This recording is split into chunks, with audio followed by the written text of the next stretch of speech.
Bank of Canada has said that this government's deficit spending is driving inflation, that inflation is costing $3,500 for the average Canadian. And furthermore, we're facing a heat crisis over the winter. The Liberals say they're going to buy everyone a heat pump, but according to McLeod-Laurie Insurance Group, many insurance companies will not accept heat pumps as a main source of heat. That's because they can't be counted on to keep the pipes from freezing.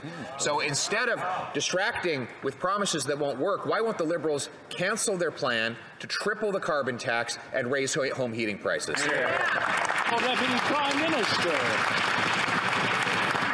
Providing dental care for all Canadian children under 12 is not a promise that won't work. That is a commitment that starts this Thursday, and it means that never again will a Canadian parent of young children need to choose between buying the groceries, paying the rent, or taking their kid to the dentist. That is something for us all to celebrate.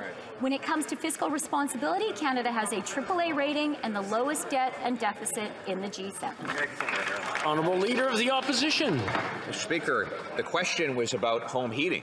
The NDP has voted to raise home heating prices. They voted against our motion to take the carbon tax off home heat, and they did it right before a winter where analysts expect that home heating prices will double. Now the Liberals say they'll buy everyone a heat pump, which insurance companies say will not be insured because you need a backup heat supply in order to keep the pipes from freezing. So instead of coming up with new schemes, why don't they just cancel the tax so Canadians can stay warm this winter? The Honourable Minister of Natural Resources. Mr. Speaker, and I certainly think that we can all agree that affordability is an incredibly important issue for Canadians, for all Canadians. That is why we have done a number of things, including doubling of the GST benefit, enhancement to the workers' benefit, and investments in energy efficiency to ensure that we are addressing affordability. It's also the case, no matter what the opposition tries to say, that 8 out of 10 Canadian families actually get more money back than they pay in the price on pollution. And I would say every member on that side of the House, including the Leader of the Opposition, campaigned on a platform of putting in place a price on pollution. What does he say to his constituents now? I don't know. The Honourable Leader of the Opposition. Well, I say to my constituents that we want them to have lower, not higher, home heating bills. As for his claim, the Parliamentary Budget Officer says that when you take into account both the financial and economic costs of this government's carbon tax, that 60% of people paying it will pay more than they get back in any rebate. That is published information, and it's only going to get worse as the Liberals triple the tax with the help of the NDP. We're headed into a cold winter. Canadians need to heat their homes. It is not a luxury. Will they cancel their plan to triple the tax?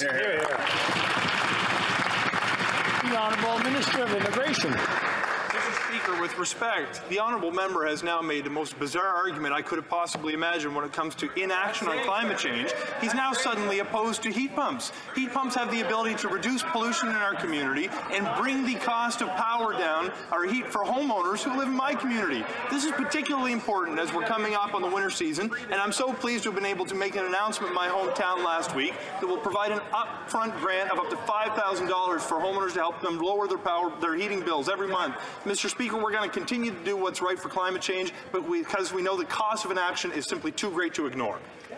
Mr. Speaker, my parents, like most other immigrants, came to this country for the economic opportunities available to them here. The idea that if you work hard, you can make a decent living and provide for your family. But because of this Liberals' inflation crisis caused by mismanagement and overspending of Canadians' taxpayer dollars, too many Canadians are struggling. And now they're going to triple the carbon tax and make everything more expensive. When will they cancel their plan to triple the carbon tax? The Honourable Minister for Seniors.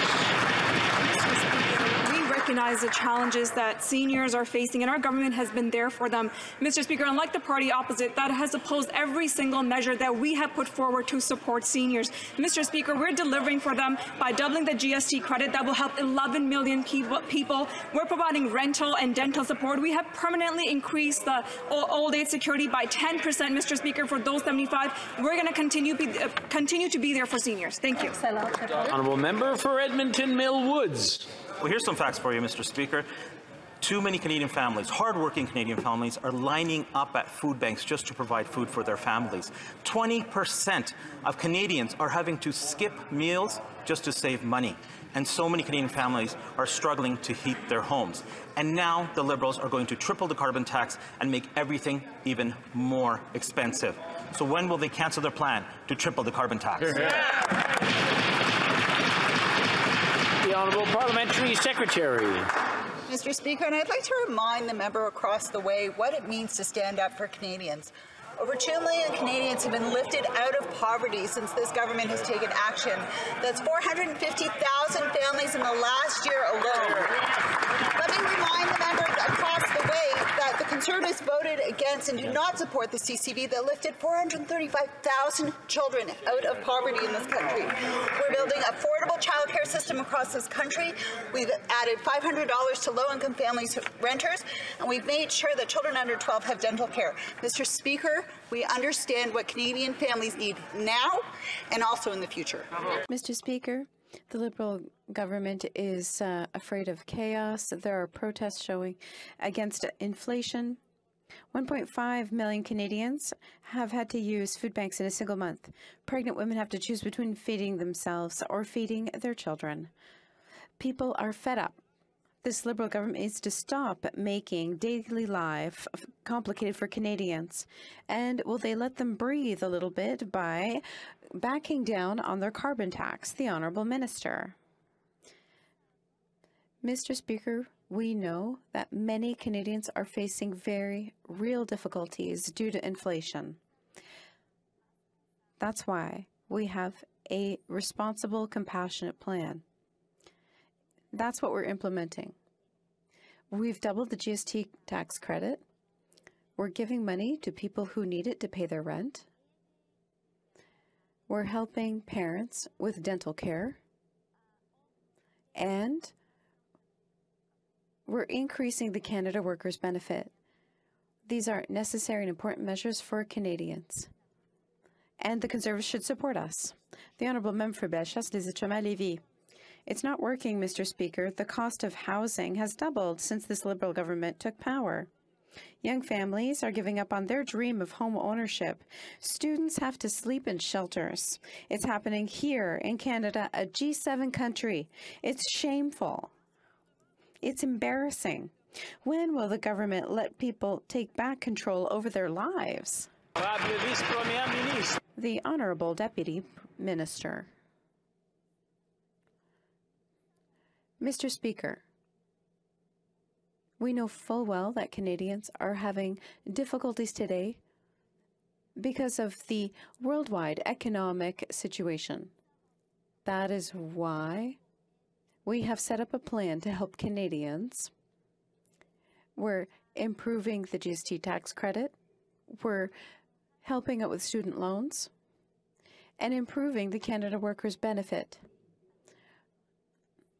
If the Conservatives really want to help Canadians, they have to support our plan. Rising cost of living and record high inflation, small businesses have been forced to bear the brunt of cost increases, which are hitting them hard after more than 2 years of challenges.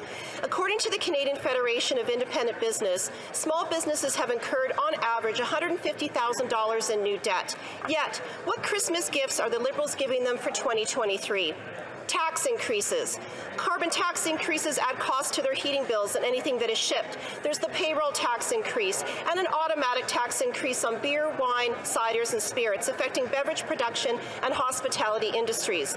No wonder 1 in 6 Canadian small businesses are considering closing their doors. A female entrepreneur from my community recently told me she was making the tough decision to raise her prices, knowing it would affect her clients, and that she held off as long as she could. Small businesses are among the most affected by inflation, and they're making tough decisions every day. Only the Conservatives will axe the carbon tax on gas, groceries, and heating, and give our small businesses the breaks they need now.